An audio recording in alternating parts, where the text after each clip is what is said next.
5월 24일 남대문 경찰서 그리고 중구청이 합작해서 불법적이고 아주 강제적으로 집달하고 철거한 바가 있습니다. 이 부분에 대해서 오늘 기자회견을 통해서 고소장을 접수하고 이후에 이 문제에 대해서 어떻게 책임지고 할 건지에 대해서 똑똑히 볼 겁니다.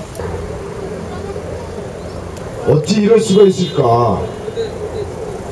22명의 목숨을 잃었는데도 불구하고 그것을 애도하는 전국의 수많은 노동자, 시민들의 마음을 쓰레기차에 버려서 진리기구 쓰레기차에 버린다는 이런 자체가 과연 이 나라에서 이렇게 횡행되는 것들이 정상적인가 라고 하는 부분을 심히 유감스럽게 고민하지 않을 수 없습니다.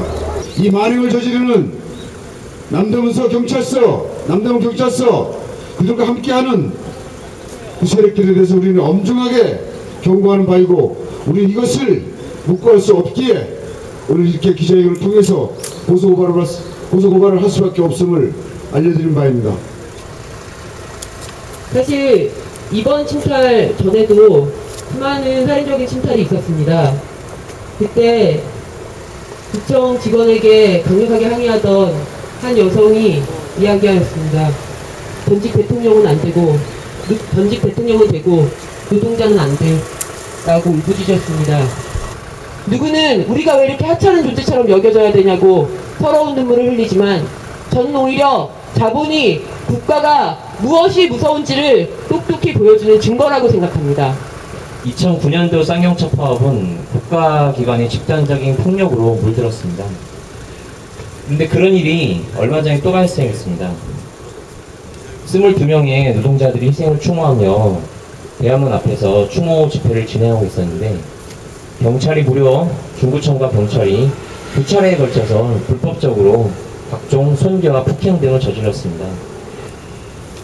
집단 흉기 등 집단과 단체의 위력을 사용한 손괴 행위입니다. 이 천막의 철거에 대해서 경찰은 불법적인 조명허가를 받지 않은 천막이기 때문에 강제 철거한 것이다 라고 얘기합니다.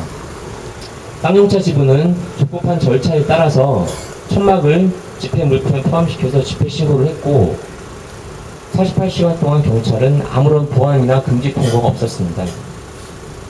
앞서 말씀드린 집회 허가제 금지 취지상 그리고 집시법 규정상 보안이나 금지 통보가 없으면 그 집회는 그냥 할 수 있는 겁니다. 손괴행위와 같은 방식으로 또 폭행을 했습니다. 이 손괴를 제재하는 노조원들, 국회의원을 패에게 치고 심한 욕설을 했습니다. 세 번째, 이러한 폭행과 손괴의 방식을 통해서 적법하게 신고된 집회를 방해했습니다. 네 번째, 이 과정에서 이 항의하는 제 옆에 계신 김정우 지부장을 불법적으로 감금했습니다. 이 사건 당일날의 그 행위들은 2009년도 쌍용차 파업에 있었던 행위의 연장선상에 있는 것이라 생각됩니다. 즉, 국가 권력이, 경찰이 노동자들을 어떻게 보고 있는가, 그런 것들이 바로 적나라하게 드러난 그런 사건이라고 생각됩니다. 대한문 분향소는 쌍용차 노동자들의 죽음을 막기 위한 추모의 공간이었음에도 그동안 수차례 연행과 철거 침탈에 시달리기를 반복했다. 특히나 5월 24일 침탈에 항의하는 민주통합당 은수미 의원에게 국회의원이면 다냐 이냐나 등 쌍욕과 결박을 했으며, 장하나 의원은 머리 뒷부분을 경찰에 의해 주먹으로 3차례나 맞는 일까지 벌어졌다. 또한 정진우 진보신당 사무총장은 목과 발을 꺾여 약 10mm 정도에 끌려갔으며 10m 죄송합니다. 쌍용차 노동자는 10명의 폭행을 당한 후 불법적으로 연행, 감금되는 일까지 발생했다. 이른바 공무집행과 공권력이 보여줄 수 있는 최악의 상황이 5월 24일 쌍용차 대한문 분향소에서 벌어진 것이다.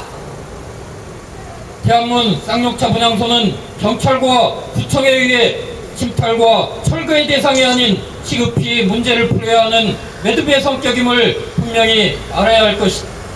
또한 철거 과정에서 다수의 문화예술품과 심지어 모금함까지 쓰레기 버리듯 쓰레기차에 실려간 후 지금까지 반환이나 사과가 없다는 점은 우리를 더욱 분노케 했다.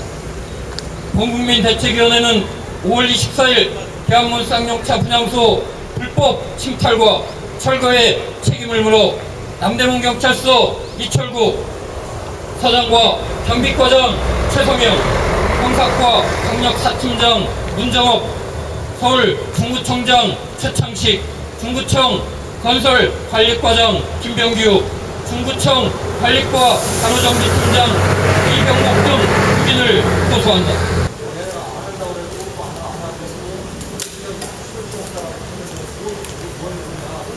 그래서 지난번에